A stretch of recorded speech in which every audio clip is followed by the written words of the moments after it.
नमस्कार प्यारे विद्यार्थियों, किसान स्कूल ऑफ एग्रीकल्चर के ऑनलाइन प्लेटफॉर्म में आप सभी का हार्दिक स्वागत है। मैं KR जाखड़ रीजनिंग स्पेशलिस्ट आपके सामने यहाँ बात करने वाला हूँ आपके BHU से रिलेटेड कंप्लीट टॉपिक और प्रत्येक प्रकार के क्वेश्चन की।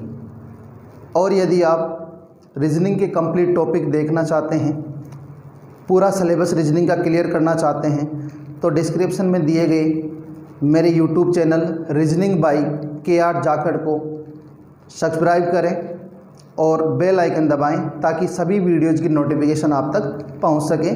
और reasoning for all competitive exam के नाम से जो प्लेलिस्ट है उस पर क्लिक करें और पूरा सिलेबस क्लियर करें। तो दोस्तों, बात करते हैं आज के टॉपिक की। और आज का हमारा टॉपिक रहने वाला है आपके कैलेंडर। और कैलेंडर की शुरुआत दोस्तों आज हम करने वाले हैं। दोस्तों, बात की जाए कैलेंडर की तो प्रत्येक प्रकार के एग्ज़ाम में ये टॉपिक पूछा जाता है और इससे बहुत ही अच्छे क्वेश्चन पूछे जाते हैं। और सबसे बड़ी बात, इन प्रकार के जो टॉपिक होते हैं इनमें जो कन्फ्यूज़न होने वाला है, यानी कि जो भी लैंग्वेज होती है, जैसे लैंग्वेज को थोड़ा सा टफ किया जाता है, उस लैंग्वेज के बारे में यदि मैं बात करूं तो वो लैंग्वेज जितनी भी घुमावदार होती है वो सारी की सारी डिफ़िकल्टीज़, यानी जितनी भी परेशानियाँ, जितनी उलझन हमारे सामने होती है, वो सारी की सारी उलझन हम यहाँ पर बिल्कुल क्लियर करने वाले हैं। चलो दोस्तों, बात करते हैं कैलेंडर की। तो सबसे पहले बात ये आती है कि सर जो कैलेंडर होता है वो कैलेंडर शब्द कौन सा होता है। तो दोस्तों, बात की जाए कैलेंडर की तो कैलेंडर एक अंग्रेजी का शब्द होता है। तो अगला प्रश्न दिमाग में ये उठता है, सर हिंदी में कैलेंडर को क्या कहा जाता है। तो दोस्तों, बात करते हैं हिंदी में कैलेंडर को पंचांग कहा जाता है। हिंदी में कैलेंडर को क्या कहा जाता है? पंचांग। दोस्तों, पंचांग कहने के साथ साथ कैलेंडर को एक और नाम से जाना जाता है जो है ग्रेगोरियन। किस नाम से जाना जाता है? ग्रेगोरियन के नाम से कैलेंडर को जाना जाता है। अब सवाल उठता है, सर ग्रेगोरियन के नाम से क्यों जाना जाता है? और यहाँ उठने वाले प्रत्येक सवाल जिनके जवाब आपके सामने प्रस्तुत होने वाले हैं दोस्तों, और तड़कते भड़कते अंदाज में हम ये टॉपिक क्लियर करने वाले हैं। और इतने अच्छे ढंग से हम टॉपिक क्लियर करने वाले हैं कि आगे आने वाले किसी भी क्वेश्चन में आपको किसी प्रकार की समस्या का सामना नहीं करना पड़ेगा। तो रिक्वेस्ट यही है कि वीडियो को एंड तक देखें ताकि आपको पूरा बेसिक नॉलेज यहाँ मिल सके। तो बात करते हैं कौन कौन से सवाल हमारे दिमाग में उठते हैं जो क्लियर करना आवश्यक है। ग्रेगोरियन के नाम से क्यों जाना जाता है? तो दोस्तों, कैलेंडर का जब प्रचलन है कालांतर से, यानी कि युगों युगों से कैलेंडर का प्रचलन नहीं है। कैलेंडर का प्रचलन जब शुरू हुआ तब कैलेंडर का प्रचलन शुरू करने वाले ग्रीक देश के वैज्ञानिक पोप ग्रेगोरियन, जिन्होंने कैलेंडर का प्रचार प्रसार किया, तो उन्हीं के नाम पर कैलेंडर को किस नाम से जाना जाता है? ग्रेगोरियन के नाम से जाना जाता है। अब दिमाग में सवाल उठता है, सर पूरी दुनिया में चलने वाले कैलेंडर क्या ग्रेगोरियन होते हैं? नहीं दोस्तों, पूरी दुनिया में उठने वाले कैलेंडर ग्रेगोरियन नहीं होते। कुछ कैलेंडर ग्रेगोरियन प्रणाली के, बाकी और कई प्रणाली के कैलेंडर पाए जाते हैं। लेकिन अधिकतर देशों में जो कैलेंडर प्रयोग में लिए जाते हैं वो सारे के सारे कौन से कैलेंडर होते हैं? ग्रेगोरियन प्रणाली के कैलेंडर। अब बात आती है हमारे भारत की। यदि दुनिया को छोड़ के हम भारत पे आए तो दोस्तों, भारत में प्रचलित कैलेंडर भी कौन सा कैलेंडर है? Gregorian calendar. अब बात आती है, सर भारत में ग्रेगोरियन कैलेंडर, जब युगों युगों से कैलेंडर का प्रचलन नहीं था तो भारत में कैलेंडर का प्रचलन या प्रचार प्रसार कब शुरू हुआ? तो दोस्तों, कैलेंडर तो बहुत पहले भारत में आ गया, लेकिन इसको जो आधिकारिक मान्यता मिलनी थी, कौन सी मान्यता दोस्तों? आधिकारिक मान्यता। आधिकारिक मान्यता का मतलब ये है कि जितने भी अधिकार में आने वाली वस्तुएं, अधिकार का मतलब सरकारी अधिकार में, यानी कि राजकार्य जितने भी हैं वो कैलेंडर के अनुसार कब शुरू हुए, उसी मान्यता को हम क्या कहते हैं? आधिकारिक मान्यता। और दोस्तों, आधिकारिक मान्यता मिली थी दिसंबर 1957 में। कब मिली दोस्तों?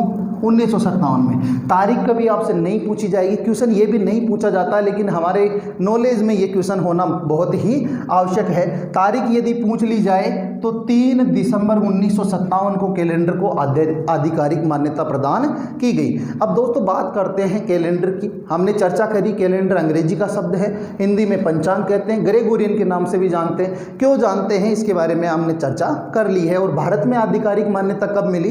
3 दिसंबर 1957 को। अब बात करते हैं दोस्तों, कैलेंडर 2 प्रकार के वर्ष पाए जाते हैं। यानी 2 प्रकार का कैलेंडर होता है।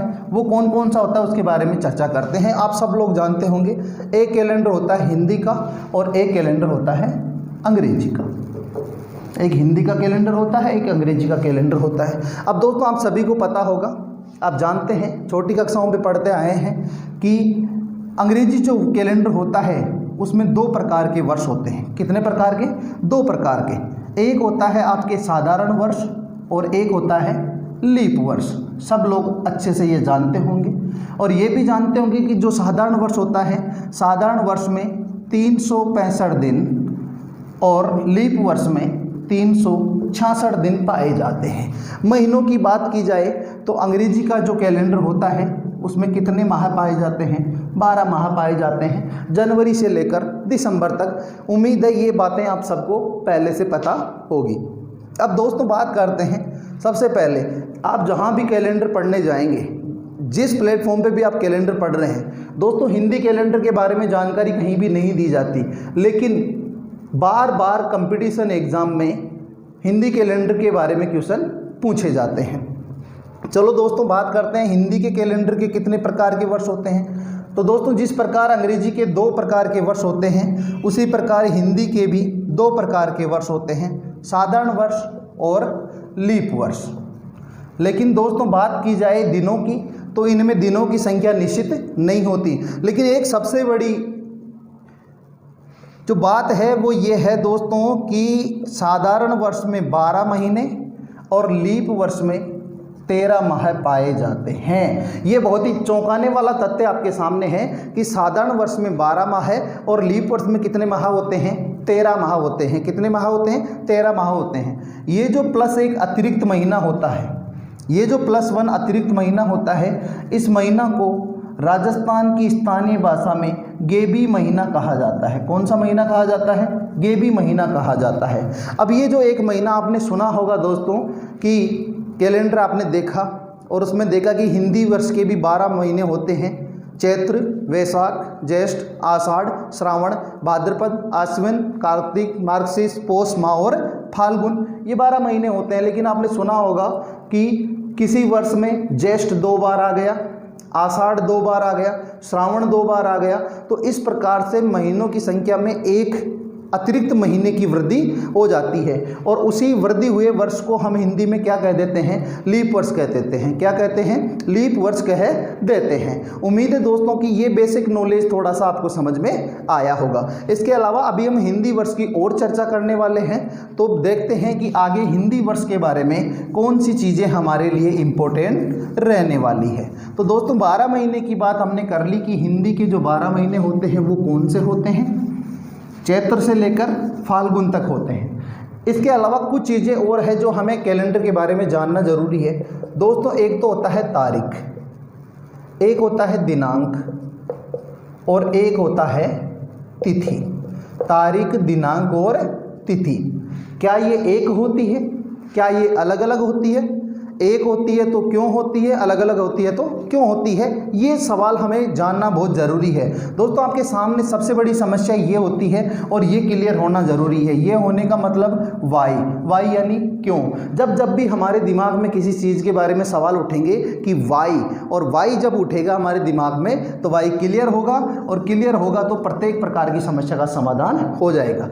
दोस्तों तारीख और दिनांक की बात की जाए तो ये तो एक ही होती है और ये आपके अंग्रेजी कैलेंडर में होती है। किस में होती है? अंग्रेजी वर्ष में पाई जाती है तारीख और दिनांक। 1 तारीख से लेकर 31 तारीख तक 28 दिन के भी कई महीने होते हैं, 29 दिन के भी, 30 के और 31 दिन के भी। लेकिन बात की जाए तिथि की तो तिथि तारीख और दिनांक नहीं होती है। तिथि होती है आपके हिंदी कैलेंडर में, और हिंदी कैलेंडर में जो तिथि होती है वो आपके चलती है एकम से। आपने सुना होगा एकम से, अमावस्या या पूर्णिमा। आपको पता है महीने में 2 दिन खास होते हैं, एक अमावस्या एक पूर्णिमा। तो एकम से लेकर अमावस्या और पूर्णिमा तक चलने वाली जो तिथियां होती है वो सारी क्या होती है? हिंदी कैलेंडर के लिए होती है, और तारीख और दिनांक क्या होती है? अंग्रेजी कैलेंडर के लिए होती है। चलो दोस्तों उम्मीद है ये बात आपको समझ में आई होगी। तो कुछ बात और करते हैं इसके बारे में दोस्तों। एक तो होता है सप्ताह, एक होता है हफ्ता और एक होता है पखवाड़ा। एक सप्ताह, एक हफ्ता और एक होता है पखवाड़ा। दोस्तों सप्ताह की बात की जाए तो कितने दिन पाए जाते हैं सप्ताह में? 7 दिन पाए जाते हैं। कितने दिन पाए जाते हैं? 7 दिन पाए जाते हैं। हफ्ता की बात की जाए तो कितने दिन पाए जाते हैं? 15 दिन पाए जाते हैं। कितने दिन पाए जाते हैं? 15 दिन पाए जाते हैं। और पखवाड़े की बात की जाए तो दोस्तों पखवाड़े में भी कितने दिन पाए जाते हैं? 15 दिन पाए जाते हैं। अब दिमाग में सवाल उठता है, सर हफ्ता और पखवाड़े में 15 दिन पाए जाते तो इनमें फ़र्क क्या होता है, अंतर क्या होता है? तो अंतर की बात की जाए तो दोस्तों हफ्ता जो होता है वो अंग्रेजी महीने का होता है। किसका होता है? अंग्रेजी माह का। और जो पखवाड़ा होता है वो किसका होता है? हिंदी माह का। पखवाड़ा किसका होता है? हिंदी माह का। अब बात करते हैं कि पखवाड़ा होता क्या है। तो दोस्तों पखवाड़े का जो शाब्दिक अर्थ होता है वो होता है पक्ष। पखवाड़े का शाब्दिक अर्थ क्या होता है? पक्ष। और पक्ष 2 प्रकार का होता है। कितने प्रकार का? 2 प्रकार का। एक होता है आपके कृष्ण पक्ष और दूसरा होता है आपके शुक्ल पक्ष। एक होता है कृष्ण पक्ष और दूसरा होता है शुक्ल पक्ष। उम्मीद है दोस्तों ये बात आपको समझ में आई होगी। ये तो बात है हिंदी कैलेंडर की। किसकी बात है? हिंदी कैलेंडर की। अब दोस्तों हम हमारे सुचारू रूप से चलने वाले हैं अंग्रेजी कैलेंडर पर, और अब जो भी बात होगी हमारे कैलेंडर के टॉपिक में वो सारी की सारी बात होने वाली है अंग्रेजी कैलेंडर से संबंधित। चलो दोस्तों बात करते हैं अंग्रेजी कैलेंडर से संबंधित। आप लोगों ने क्वेश्चन देखे होंगे और आप लोगों ने नोट्स किताबों में कहीं ऑनलाइन प्लेटफॉर्म में ये पढ़ा होगा कि अंग्रेजी कैलेंडर का जो साधारण वर्ष होता है उसका प्रथम और अंतिम दिन समान होता है। ऐसा आपने पढ़ा होगा। अंग्रेजी कैलेंडर का प्रथम दिन और अंतिम दिन समान होता है साधारण वर्ष का। तो दोस्तों ऐसा क्यों होता है उसके बारे में हम लोग चर्चा करने वाले हैं। दोस्तों कहने को तो हम भी ऐसा कह सकते हैं कि अंग्रेजी कैलेंडर के साधारण वर्ष का प्रथम और अंतिम दिन समान होता है, डायरेक्टली हम बोल सकते हैं। लेकिन वो चीज़ क्लियर भी होनी चाहिए कि ऐसा होता है तो क्यों होता है। क्योंकि दोस्तों जब क्वेश्चन पूछा जाता है, जैसे पूछ लिया 1 जनवरी 2001 को मंगलवार था, तो 1 जनवरी 2002 को कौन सा वार होगा, तो बहुत सारी किताबों में बहुत सारे नोट्सों में आपको ये बात लिखी हुई मिल जाएगी कि साधारण वर्ष से अगले वर्ष में जाने के लिए 1 दिन आगे जाते हैं और पिछले वर्ष में जाने के लिए 1 दिन पीछे जाते हैं।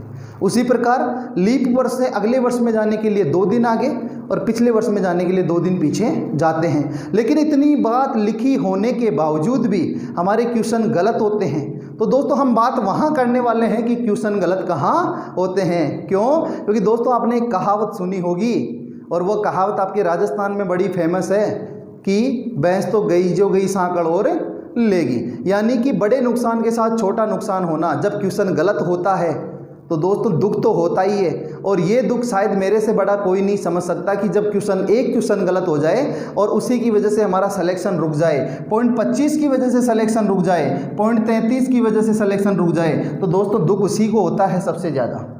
और ये कब होता है? जब एक क्वेश्चन गलत हो जाए तो उस क्वेश्चन गलत होने की वजह से माइनस मार्किंग के नंबर वो लेके चला जाता है। इसीलिए सही क्वेश्चन के भी नंबर ले जाता है। और सबसे बड़ा दुख होता है कि यार ये क्वेश्चन हम लोग नहीं करते तो हमारे सामने आज ये समस्या नहीं होती। चलो दोस्तों बात करते हैं कि कौन सी समस्या हमारे सामने आने वाली है और किस प्रकार से हम उसको सोल्व करने वाले हैं। चलो बात करते हैं दोस्तों अंग्रेजी कैलेंडर के साधारण वर्ष की। जैसा कि सब लोगों को ज्ञात है, सब लोगों को पता है कि इसमें कितने दिन पाए जाते हैं?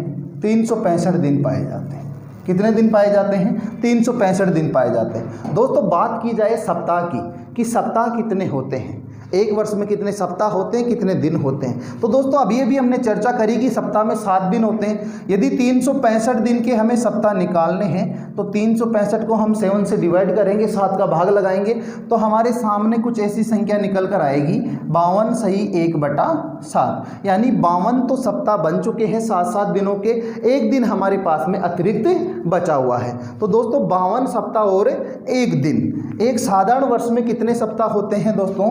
52 सप्ताह व 1 दिन। अब सबसे बड़ी बात आपके सामने रखने जा रहा हूं दोस्तों, ये जो 1 दिन होता है, ये 1 दिन होता कौन सा है? तो क्या हम ऐसा कह सकते हैं कि ये जो 1 दिन बचा हुआ है ये 31 दिसंबर है। ये 1 दिन बचा हुआ कौन सा दिन है? 31 दिसंबर। अब दिमाग में सवाल उठता है, सर ये जो बचा हुआ दिन है इसको 31 दिसंबर कैसे कह दिया? तो दोस्तों एक सिंपल सा मैं उदाहरण लेना चाहता हूँ। आपके सामने कुछ बॉक्सेज रखे हुए हैं, कुछ बॉक्सेज इस प्रकार से रखे हुए हैं, एक के ऊपर एक बॉक्स आपके सामने इस प्रकार से रखा हुआ है। आपको कोई व्यक्ति ये कहे कि 1 2 3 4 5 और 6 बॉक्स रखे हैं, इन 6 बॉक्स में से ये एक बॉक्स निकाल लीजिए, आप नीचे वाला जो 1 नंबर पे बॉक्स रखा हुआ ये बॉक्स निकाल लीजिए। और निकालते समय एक सावधानी ये रखनी है कि बाकी के बॉक्स अपने स्थान पे रहने चाहिए। क्या कभी ऐसा हो पाएगा? तो दोस्तों ऐसा कभी भी नहीं हो पाएगा। क्यों नहीं हो पाएगा? क्योंकि जैसे ही नीचे वाले बॉक्स को हटाया जाएगा ऊपर वाले बॉक्स अपने आप एक एक स्थान नीचे आ जाएंगे। तो दोस्तों इस बात का आपको विशेष ध्यान रखना है कि एक दिन जो हुआ वो 31 दिसंबर क्यों हुआ। उसका कारण ये है कि जैसे हमने 1 जनवरी से कोई सप्ताह बनाना शुरू किया तो वो 7 जनवरी तक कंप्लीट हो गया। दूसरा सप्ताह हमने बनाना शुरू किया 8 तारीख से तो वो 14 तारीख तक बन के कंप्लीट हो गया।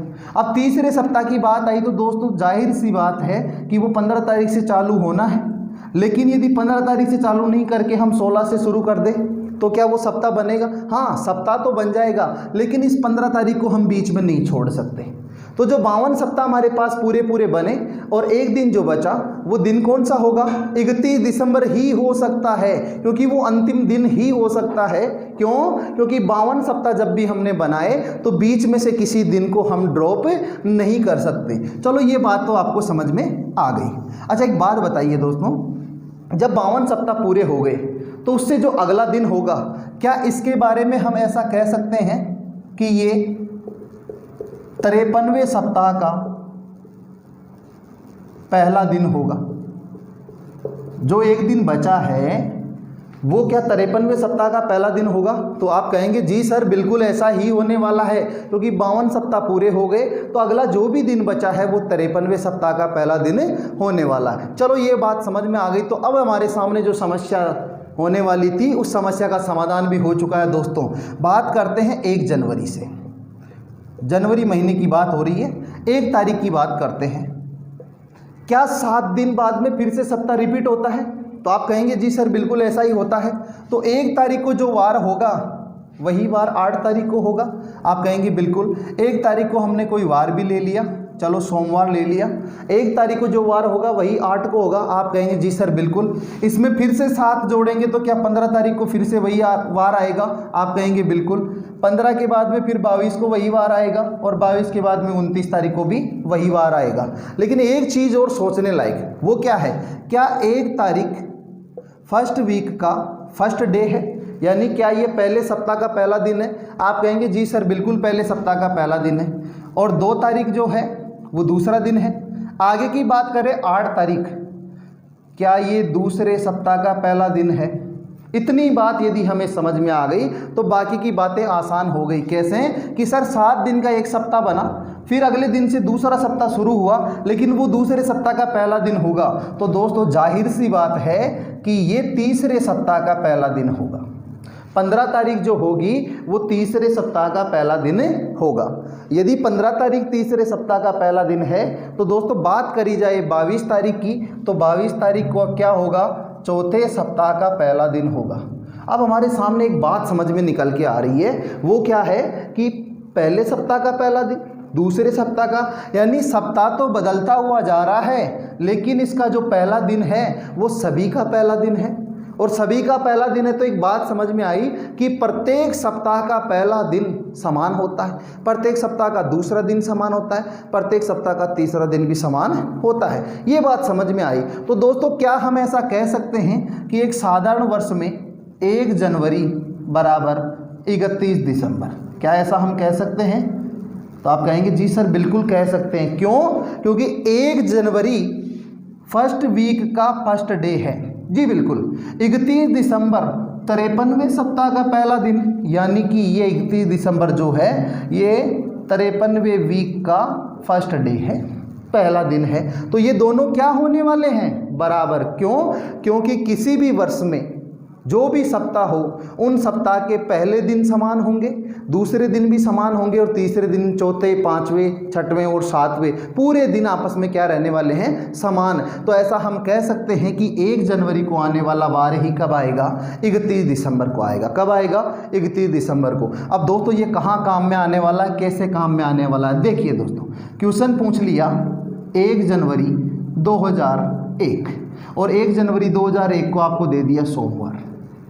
1 जनवरी 2001 को क्या दे दिया, सोमवार दे दिया। और क्वेश्चन आपसे पूछ लिया 1 जनवरी 2002 को कौन सा वार होगा, ये क्वेश्चन आपसे पूछ लिया गया। तो दोस्तों हमें रटना किसी चीज़ को नहीं है। मैंने अभी तक के अनुभव से यही ज्ञात किया है कि जो चीज़ें आज दिन तक हमने रटी है वो हम भूल चुके हैं, लेकिन जिन चीज़ों को हमने सीखा है वो आज दिन तक कभी भी नहीं भूल पाए हैं। और सीखने वाली चीज़ें तभी कहा जाता है, जब हम कक्षाओं में पढ़ते थे कि प्रत्येक चीज़ को लिख के याद करो, वो इसीलिए कहते थे, उन्हें मज़ा नहीं आता था हमें बार बार लिखवाने में, लेकिन वो इसीलिए कहते थे ताकि वो हमारी प्रैक्टिस में आए, प्रैक्टिकल हो जाए। तो दोस्तों 1 जनवरी 2002 को एक बार के लिए भूल जाइए, एक बार ध्यान इस पे दीजिए। यदि मुझे वार निकालना हो 31 दिसंबर 2001 का, तो क्या होने वाला है। तो आप कहेंगे सर आप अभी तो आपने बताया कि 1 जनवरी का वार किसके समान होता है, 31 दिसंबर के समान होता है। तो 1 जनवरी 2001 को सोमवार है, तो 31 दिसंबर 2001 को भी क्या होने वाला है, सोमवार होने वाला है। और 31 दिसंबर 2001 को सोमवार है तो उससे अगला ही दिन क्या आ जाएगा दोस्तों, 1 जनवरी 2002, और कौन सा वार आ जाएगा, मंगलवार आ जाएगा। कौन सा वार आ जाएगा, मंगलवार आ जाएगा। अब इसमें जो समस्या होने वाली है कि सर ये तो पहले जो आपने लाइन बताई कि साधारण वर्ष से अगले वर्ष में जाने के लिए एक दिन आगे जाते हैं, ये तो वही बात हुई, यहाँ तो कोई समस्या ही नहीं है। तो दोस्तों जब हम यहाँ साधारण वर्ष के बजाय लीप वर्ष की एक बार और बात करेंगे तो उसके बाद देखेंगे कि समस्या कहाँ आने वाली है। बस ध्यान रखना है दोस्तों इस चीज़ का कि साधारण वर्ष में कितने दिन, 365, और लीप वर्ष में कितने दिन पाए जाते हैं, 366 दिन पाए जाते हैं। चलो दोस्तों बात करते हैं हमारे लीप वर्ष की। जैसा कि हमने साधारण वर्ष के बारे में देख लिया है, अब हम बात करने वाले हैं लीप वर्ष की।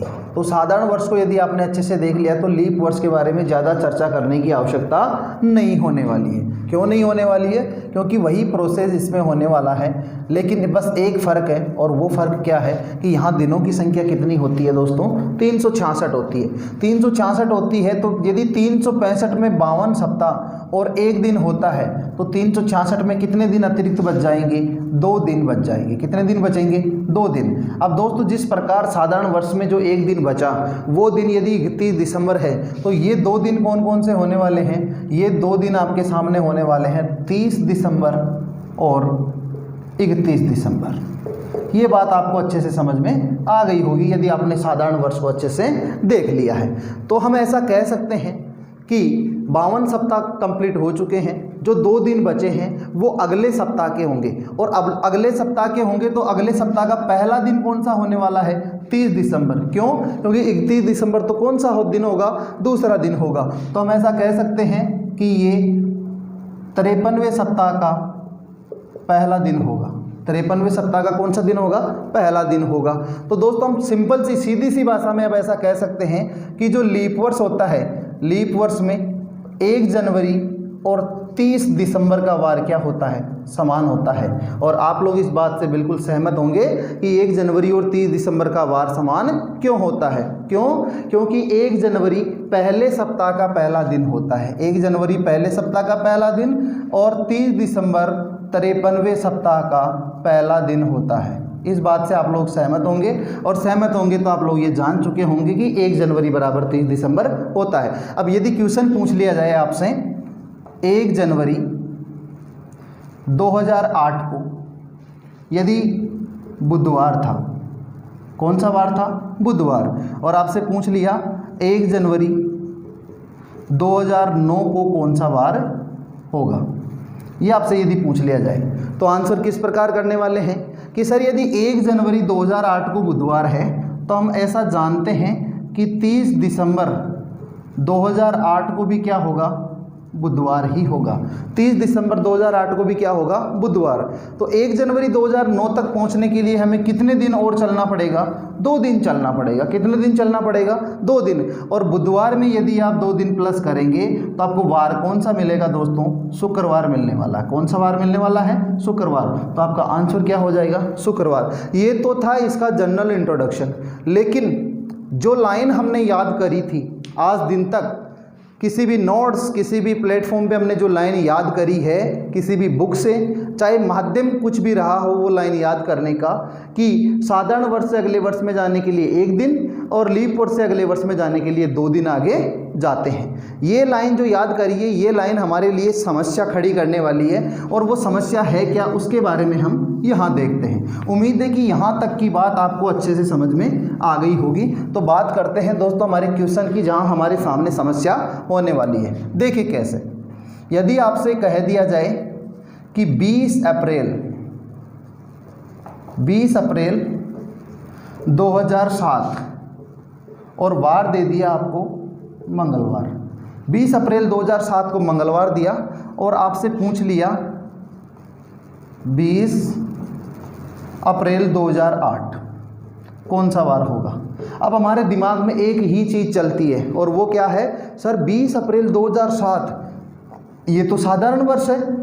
दोस्तों साधारण वर्ष और लीप वर्ष के बारे में भी हम चर्चा करने वाले हैं, जांच कैसे की जाती है उसकी। तो 20 अप्रैल 2007 तो क्या है? साधारण वर्ष है।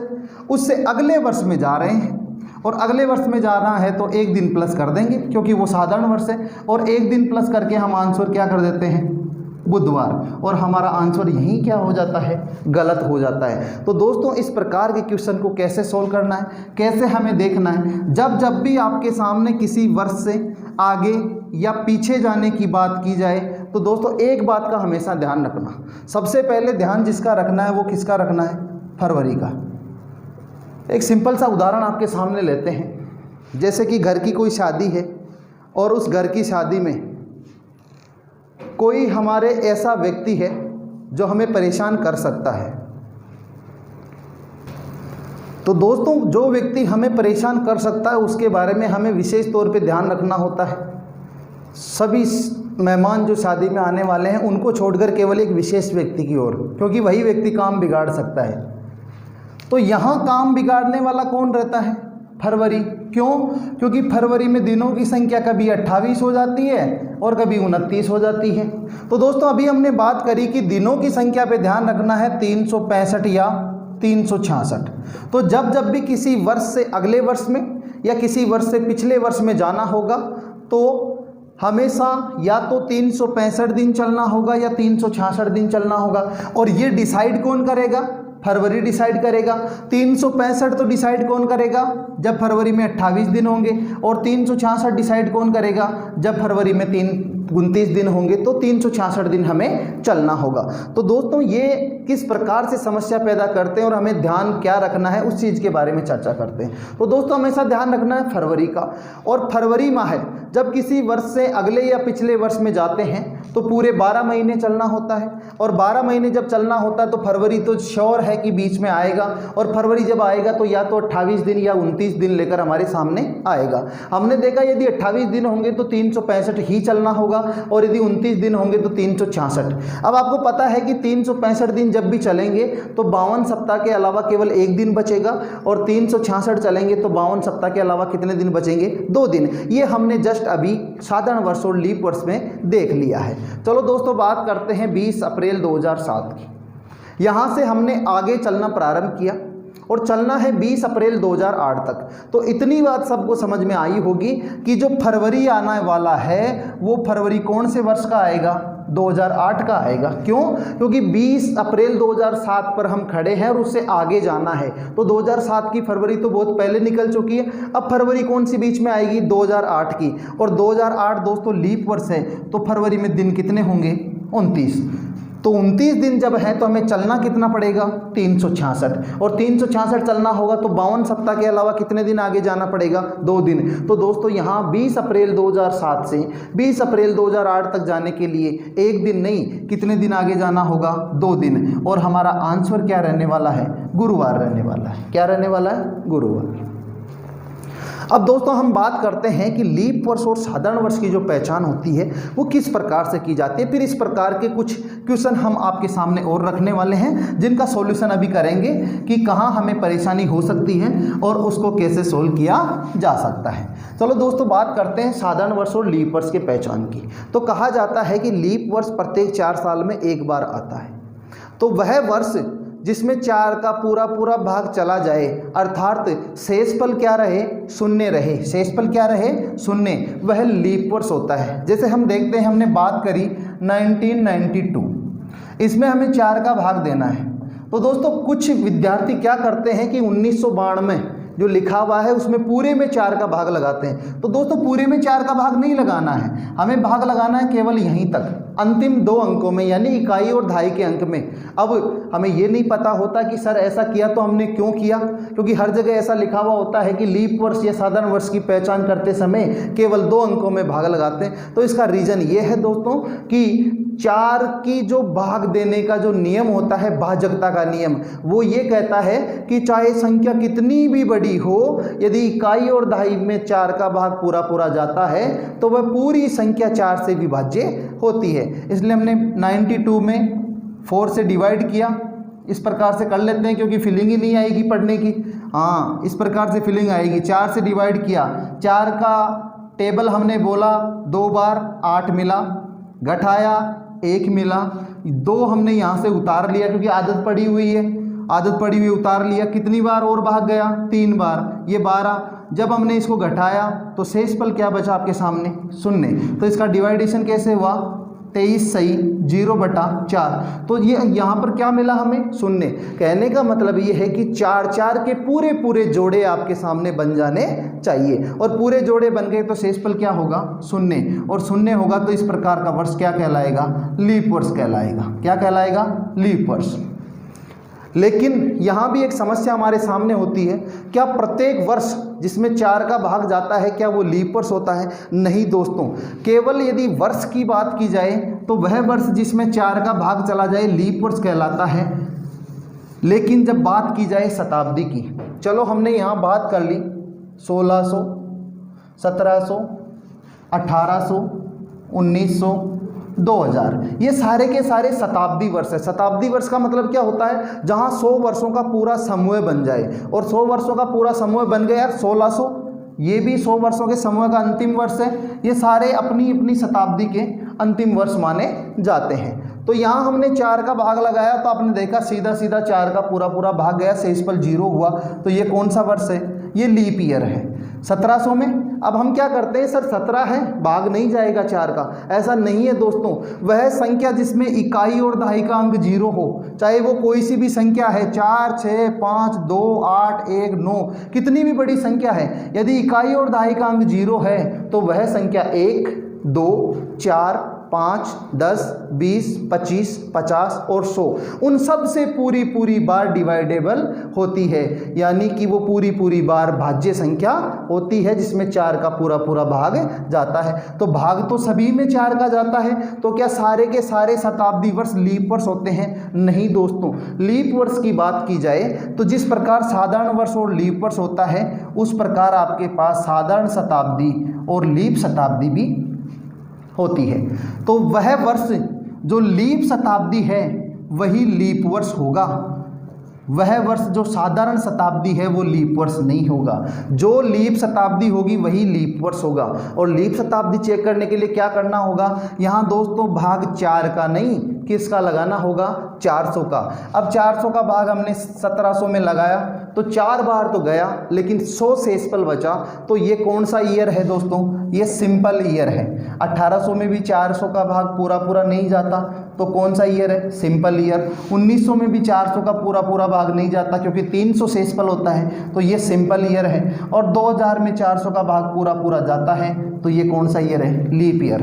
तो दोस्तों हमेशा ध्यान रखना, जब शताब्दी की बात हो, और शताब्दी का पता कैसे चलेगा, जिसमें इकाई और दहाई का अंक 0 होगा वो शताब्दी वर्ष होगा, और शताब्दी वर्ष में जो शताब्दी लीप शताब्दी होगी वही लीप वर्ष होगा, अन्यथा जो साधारण शताब्दी होगी जिसमें 400 का पूरा भाग नहीं जाएगा वो साधारण वर्ष ही कहलाएगा। उम्मीद है दोस्तों ये बात आपको अच्छे से समझ में आ गई होगी, और ये बात समझ में आ गई तो हम बात करते हैं दोस्तों हमारे क्वेश्चन की। चलो, हमारा क्वेश्चन कुछ इस प्रकार से रहने वाला है कि जब 1 दिन और 2 दिन आगे जाने की बात होती है तो वह लाइन हमें याद नहीं रखनी है जो आज दिन तक हमें बताई गई है। जैसे हम बात करते हैं यहाँ 17 जनवरी